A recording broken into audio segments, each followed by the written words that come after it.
So year 4 means we really do have to start thinking about high school. And it's not that we have completely avoided the issue, but we're also trying to not make it too big a deal. At the moment, Mac is thinking there's 2 high schools that he would like to consider. One is the local high school that he's zoned for, and the other is one of the local independent high schools.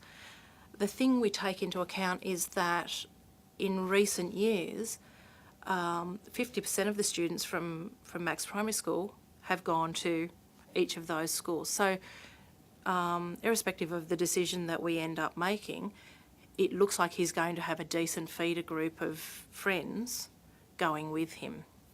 One is fully accessible, one is perhaps fully inaccessible, but we're actually not letting that worry us too much. We can always find a workaround for access issues and work through that if needed.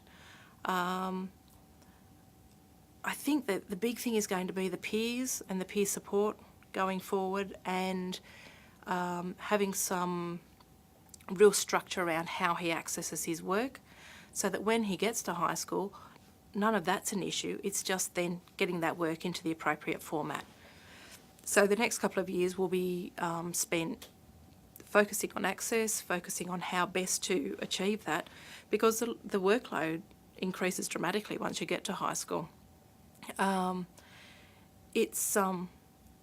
don't know whether we should be more terrified of it, but at the moment we're sort of feeling pretty relaxed about it, and what will be will be. I think the thing that probably makes me feel quite good about either decision is we're actually having quite a number of parents of kids that have been at school with Mac asking us where Mac's going, because they actually want to base their decision on where Mac's going. They would also like their children to go. So that really shows the impact he has by being in that inclusive environment, that other parents are recognising that their children really are benefiting from that inclusive environment and don't want to lose that going forward. So I think we just keep going the way we're going. We'll start some meetings with the schools, probably the beginning of 5th grade. We'll let them get their year done, and we'll take it from there and see what each of the schools say.